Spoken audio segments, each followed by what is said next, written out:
Hi, everyone. It is Monday, indeed. Thank you for being here and spending a little time with us. It is also March the 16th, a dry but cloudy day out there in the neighborhood, unlike what we have in the forecast for the most part. Showers and storms, some pretty good thunderstorms possible over the course of a few days, and some rains as well, continuing throughout much of your forecast. That'll be the last thing we leave you with tonight. I just wanted to start with a couple of things. I know that sometimes you can tell how busy of a day it's been news-wise, and maybe how rough around the edges the show is, or the few minutes it is late in the evenings, and that's just what that usually means. So I just use that to say this: with all the information coming from all of the local sources, which is of course my first primary focus, and then state and national thereafter, trying to get it on, get it correct, and get it out to you as quickly as possible. I suspect that might be the pattern for the foreseeable future as we try to keep up with all the information that is coming in. So bear with me is all I can ask, and my apologies in advance. On that note, we are asking you, businesses, churches, medical providers, are reaching out and asking those who we might not get to send us any information you have in regards to closings, hours, of course, with the mandate that all restaurants close their dining areas and operate either on a carry-out or drive-through only condition. Of course, that greatly affecting a lot of businesses, a lot of other businesses being affected in a lot of other ways, churches and the like. And if you would like us to have that schedule, please send that information to us. We're going to put together as much of that as possible in this week's edition of the Sagersville Independent. I'll try to keep everyone up to date as much as possible here on the news show. A little harder to do in a 30-minute show, but please send that information to an email, Heather, of course, the name of our editor, Heather at SagersvilleIndependent.com. It's that simple. Of course, you can always reach out to me, but we're trying to keep it all into her email, or call the paper office at 349-2915. Send us as much information as you would like to share. We'll be compiling that and getting it out to our viewers. I'm going to have a lot of local information in regards to, of course, coronavirus, a lot on the state level as well, and a few things from the national level. We'll begin on the state and national real quickly and circle back around to the latest developments here in McGoffin County. Of course, Governor Beshear had his daily news conferences today, both of which this morning's and this afternoon's. This morning's announcing the first death from COVID-19 here in Kentucky, a man from Bourbon County, 66 years of age, who did have some underlying health issues.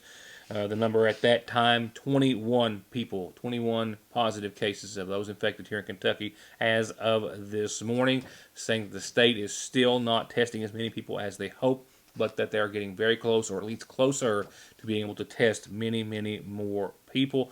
And that announcement, of course, also confirmed that he was asking all restaurants and bars, starting as of 5 o'clock this evening and continuing all day, every day, and for the foreseeable future, to not have any other services except for drive-through and carry-out and delivery.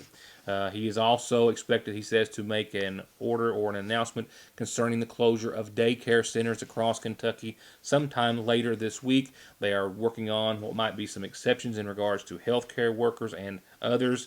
That is something that they expect to announce before the week's end in regards to what daycare centers will be closed, the guidelines that we will be told to follow with that. He said also, of course, in his morning address that the state was waiving the waiting period for unemployment for all of those who are unfortunately, and there will be many, who will lose their jobs because of the outbreak. That is also something the federal government is closely working on and watching as well. So in the 5 o'clock address, nothing really new to add except for there was one more case confirmed, that in Jefferson County of a 34-year-old woman, bringing the total as of 5 o'clock here in Kentucky to a total of 22 people infected by COVID-19. The governor also announced that he was closing the state's capital tomorrow, that the complex at the Capitol will be open only to essential personnel amid the pandemic of the coronavirus.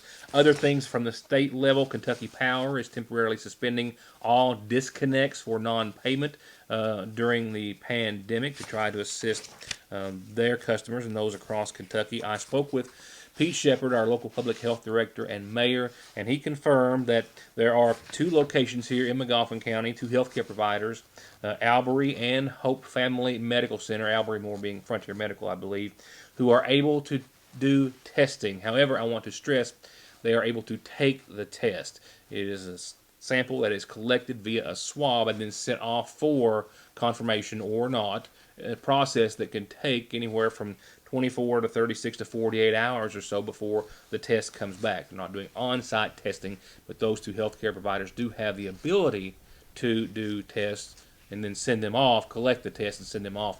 However, they are only doing tests on those who meet the criteria. You can't walk into anywhere and just ask to be tested out of fear, but you have to be showing some symptoms or have some indication and pass or meet those criteria to be tested.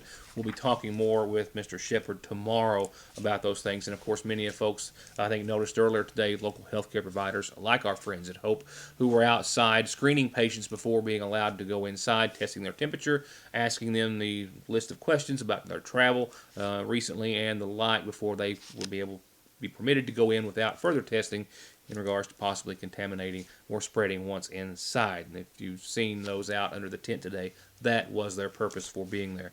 More on all that tomorrow. A couple of other things real quickly before we go on. The Centers for Disease Control and Prevention has officially said today no gatherings of over 50 people or more should take place. They should all be postponed or canceled for the next 8 weeks. Festivals, parades, concerts, sporting events, weddings, anything that would draw more than 50 people should be postponed and rescheduled. And any time that something can be switched to a virtual concept or event, that should be done to prevent anyone from having to gather. As far as a vaccine, there's some good news. A clinical trial evaluating a vaccine for coronavirus started today. It's 12 to 18 months out from completion. Elections are being postponed across the nation in various states. Georgia, one of those, I do believe. Other states as well postponing their primaries. There is no national quarantine, as was confirmed by the president and his staff earlier today. However, they did also confirm that while without naming the entity, that there are entities out there trying to spread fear. I myself saw one of the texts earlier today, but there is no talk of any type of a national quarantine for 30 or 60 days, as has been making the rounds on social media. And of course, all of that while the Dow plummeted again today, nearly 3,000 points, the third consecutive move in either direction of 9% or more, the longest streak since October of 1929. More on the coronavirus locally after this. It can be one of the hardest parts of being a parent. You can beg them, bribe them, hold them down and try to force them, and sometimes you still can't get them to take their medicine. Well, problem solved at Parkway Pharmacy with Flavor X. Let your kids customize their medicine with some of the best flavors that really do taste great, and it's totally free with your child's prescription at Parkway Pharmacy. So stop the suffering, theirs and yours, for free, and get your Flavor X flavored medicines at Parkway Pharmacy in Salyersville. No other carrier provides service and signal to the mountains like the mountain's very own Appalachian Wireless. Now providing service to Knox, Bell, and Whitley counties with retail locations in Middlesboro, Pineville, and Barberville. Appalachian Wireless offers a dependable network, exceptional customer service with a service that goes wherever you travel nationwide. We are local people serving local people, bringing today's best technology on the latest devices. Better service, bigger savings. That's today's Appalachian Wireless. Has spring ever arrived at the seasonal shop? If you're tired of those gray, rainy days, you need to come in because the shop is filled wall to wall with spring arrivals. The new Charlie Page spring line is filled with beautiful colors, prints, and styles for everyone. They've got accessories for every occasion, new jewelry, bags, and shoes. And spring is the perfect time for some redecorating or adding a few new accessories to your home. And their home decor is some of the most beautiful they've ever had. Farmhouse, traditional, equestrian, rustic, they have it all. So come into the shop and let them help you add to your home. And remember, they also offer wedding and baby registry and free local delivery at the seasonal shop in downtown Salyersville.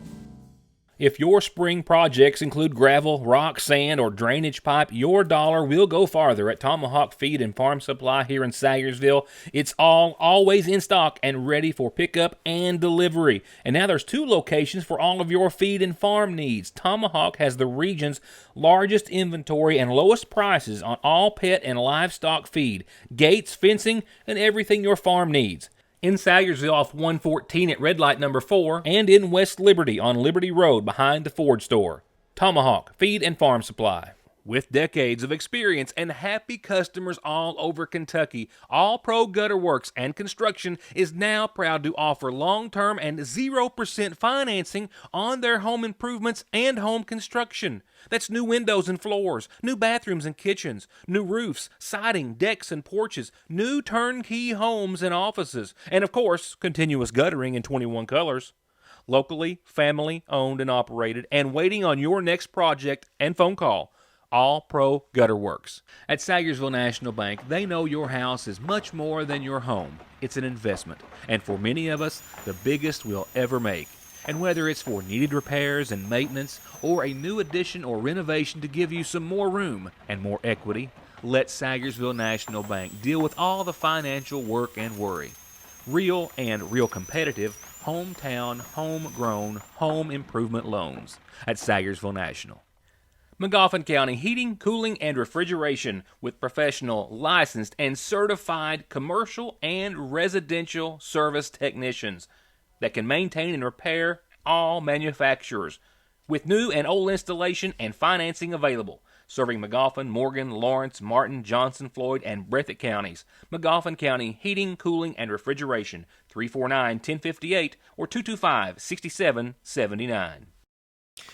Magoffin County Judge Executive Matt Wireman signed and announced an executive order earlier today in regards to helping slow the spread of the disease. They are going to limit and restrict traffic into the Magoffin County Courthouse. They do have a plan in place, a designated entrance, a designated exit, and a designated way of making your way into the various county offices once inside the courthouse. After the governor this morning gave his briefing, there was additional restrictions being put out via the Kentucky Emergency Management, Department of Health, and a lot of county courthouses across the state. And following suit, we will be restricting and trying to limit the face-to-face contact in all the county offices. We're going to be doing that by a couple of means. One, we ask that everyone, if you can conduct business, contact any of the county offices. That be the judge's office, the clerk's office, the PVA, the sheriff's office, county attorney's office. Do that via telephone, email, social media, however. If we have to have face-to-face contact, we're going to be restricting all of the offices to one customer at a time. We will have someone in the hallways to make sure that should lines form at times throughout the day, that they'll be able to be properly socially distanced. We have markings in 6-foot increments in the hallway, and hopefully this measure will allow us to keep our county courthouse open so that you can continue that part of your daily lives in some type of normal fashion. This new plan will also, says the sheriff's office and judge's office, dictate one way in the courthouse and one way out of the courthouse. Essentially, the front doors will be entrance only, the rear doors will be exit only, allowing individuals who need to conduct their business to make their way in the front, exit out the rear, stopping along the way at the various offices that they need to do to conduct business, with deputies and officials stationed in the hallway to help individuals get to where they need to be and make sure there are no issues that may arise. The county has also placed a drop box in the front of the building for individuals to leave items there that will be checked daily. We've added today a drop box. It says for the county clerk, but this is for any and all offices. Primarily, she will have the most correspondence as it relates to county business, but if you want to, you could come by. It's a locked post office box. Clerk has the key, but if you need correspondence to go to either myself or to the county attorney, the sheriff, or the PVA, you can put those items in there also. This will be a permanent function that we'll leave at the courthouse. We may put it somewhere else, but for the time being, we got it on the front side of the courthouse. In another effort to keep everyone up to date, of course, businesses now really starting to bear the brunt of this outbreak. Our restaurants and bars as of tonight closed. We've already covered that. We'll talk and hear more from them tomorrow. But if you were out today, it may not have felt like everyone was self-containing themselves or the like. A lot of folks trying to get out and get those very essential needs, groceries and supplies. parking lots full and at capacity. And that's where I found myself earlier today to check with, for example, our local Sagersville IGA to see if they were going to be able to keep up the demand, as of course it has been a problem nationwide. I didn't go inside and film inside the store because I couldn't. I walked in and went through the aisles, but I couldn't film without getting someone on TV because it was that crowded, and they might not have wanted to. We didn't have time to go around and ask everyone. I can assure you, however, shelves were, except for what was going out literally hand over hand at a time, were and had been very well stocked, considering I'd actually been planning on meeting the new owners of the Sagersville IGA now for the past week or so, as it's under new ownership and management. However, that, of course, that interview has taken a bit of a back burner, so to speak, as today we were just trying to find out if this store, for example, was going to be able to keep up with the demand and what they were seeing a shortage of. Well, I really appreciate that question. We're working hard to keep everything clean and sanitized. We're working a newer, I don't want to say a newer schedule, but all of our people have been trained to keep everything as clean and sanitized as they can for everyone's protection. We're working diligently in order to refill the shelves of the items that everybody needs and wants. We'll be working on that daily. And Campbell said, yes, it is a struggle here and, of course, nationwide to get sanitizing, cleaning, and those other supplies like toilet paper and paper towels that have been just running off of shelves everywhere, but that they are putting orders in everywhere they can. Also hard to get at this hour, potatoes right now, other produce items as well in general, but a lot of other dry goods, a lot of groceries, all very plentiful. Unfortunately, in talking to our warehouses that help us supply food for everyone, they are going to a limited basis on several key items, just to make sure that all of their supply chains get a little bit.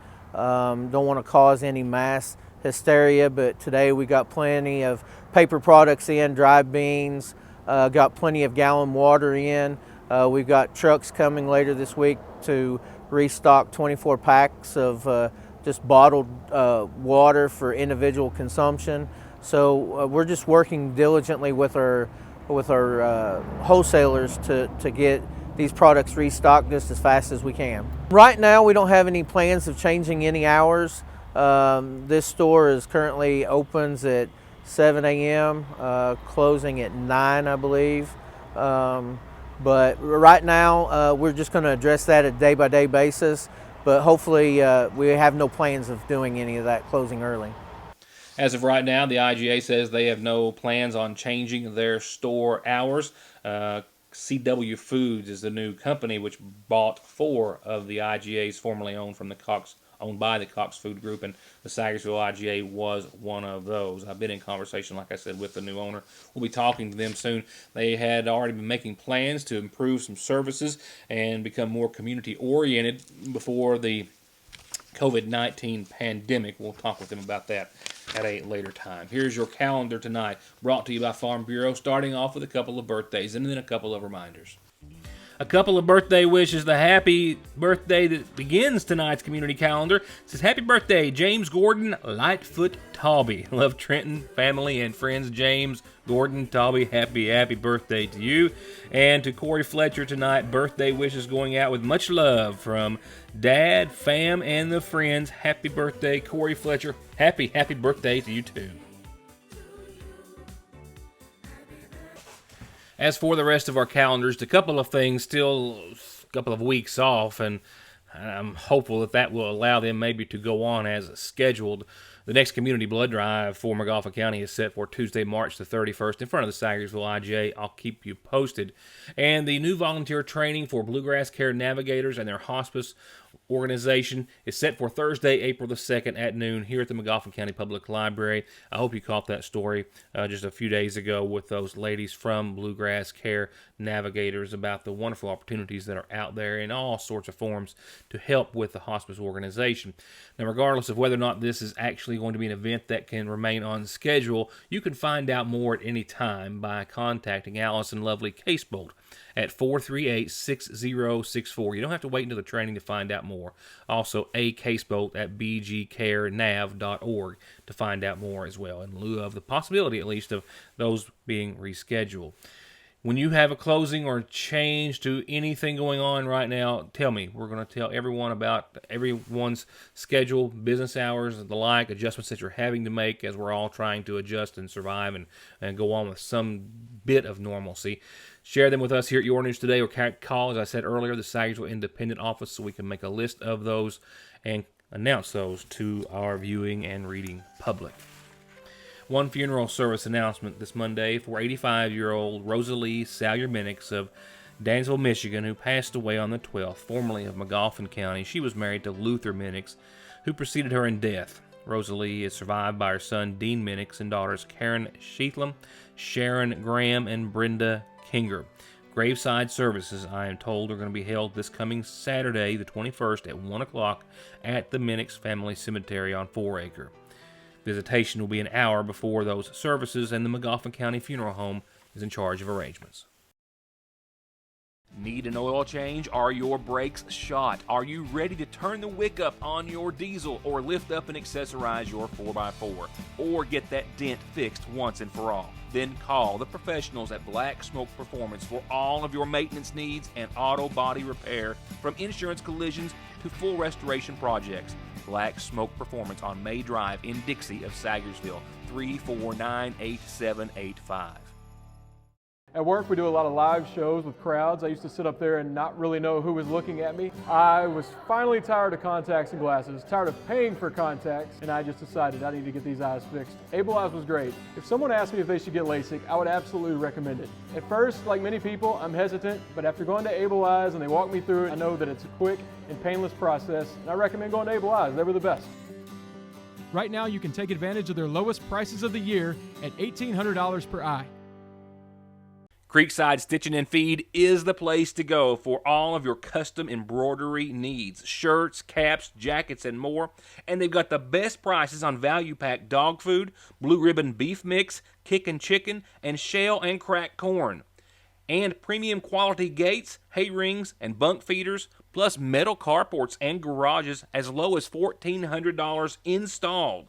For all of your embroidery, feed, and farm supplies, Creekside Stitching and Feed. 1 mile up Bear Branch off of Route 30. Don't drive or let your family drive in this or this before doing this. Stopping at Conley Tire in Staffordsville for brakes, oil, alignment, and of course, tires. Thousands of tires in stock every day to fit anything, with 6 months no interest financing and over 33 years of quality service with a smile. Conley Tire in Staffordsville. SSI and disability cases are harder to win these days. You need all the help you can get. If the government has turned you down, I will not. Many factors are considered when a claim is being processed, like your age, education, physical, and mental disabling conditions. When it comes time to winning your disability case, you should not face a federal judge alone. You need an attorney who is experienced, determined, hardworking, knowledgeable, and dedicated to helping you win benefits that you deserve. If you need help with your SSI or disability case, call me, Donald Wayne McFarland, and let me go to work for you.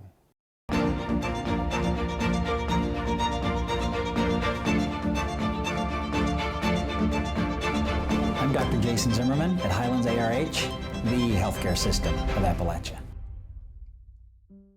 McGoffin County School System started their feeding program today. Today it was a pickup-only method. Tomorrow they're busing it directly to schools, and this is how it is going to work as of right now, with some contact information, the phone number to each kitchen in case you do not get a meal brought to your home by a school bus tomorrow or thereafter.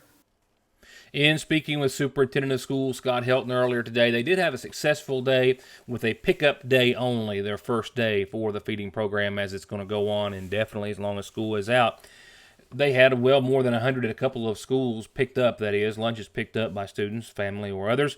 And tomorrow that they will, however, as I told you last week, be busing directly to homes. Now, buses will be traveling along their normal bus routes, or the normal bus routes for that area. It might not be your normal school bus or your normal bus driver, so you need to kind of look out for them. The schedule right now, 10:30 till 2 is when they will be running. That is busing lunches to homes tomorrow in the Magoffin County area. Now, this is going to be a bit of a learning experience for all, certainly for the first few days. If you are somewhere, the bus passes you, misses you, or for whatever reason your child was missed and needs a lunch, the numbers on your screen are the respective kitchens for each of the schools here in Magoffin County. Harold Whitaker Middle School is 349-0812. Sagersville Grade School 349-8283. North Magoffin 349-8290. South Magoffin 884-0512. And the high school is 349-8273.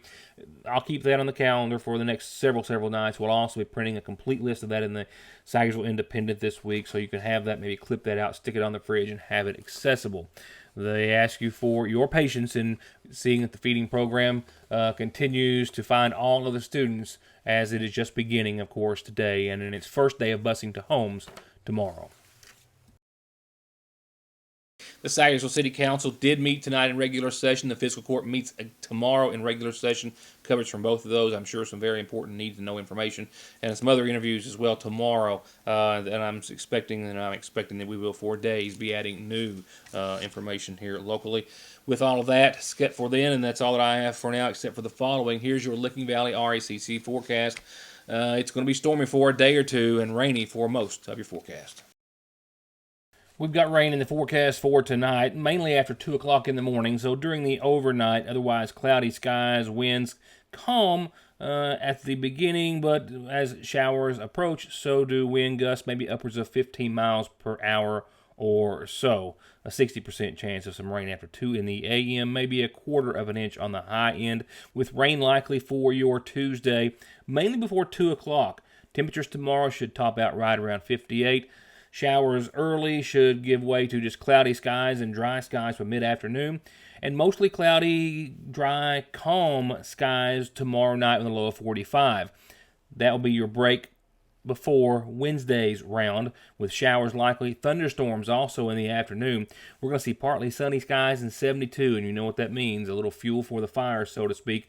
That sun and that warm air will help fire up possibly and fire off some thunderstorms. Gusts wind-wise up to 18 to 20 miles per hour or so, and rainfall amounts maybe a quarter of an inch on the high side unless you get under a thunderstorm. Wednesday night, still a chance, and a good one, 80% of a shower and a thunderstorm. Lingering winds still coming out of the south, upwards of 20-21 miles per hour into your Wednesday night. And Thursday also filled with showers, possibly thunderstorms as well. Daytime highs again in the 70s at 75, lows Thursday night of 63, and shower and storm chances across the board Thursday too. And Friday, up until midday, showers and storms possible to the tune or likelihood of 80%, still in the 70s at 74.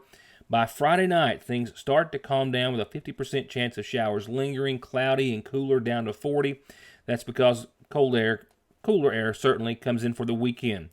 Saturday, mostly cloudy and 48 with a slight chance of some showers to the tune of 20%. Sunday, sunny and right around 50. Monday as well, in the low 50s with a little sun and a little chance of some returning showers. That's it for tonight. More important, need-to-know information, more so now than most often when I see you back here next time for more of Your News Today. Thank you for watching.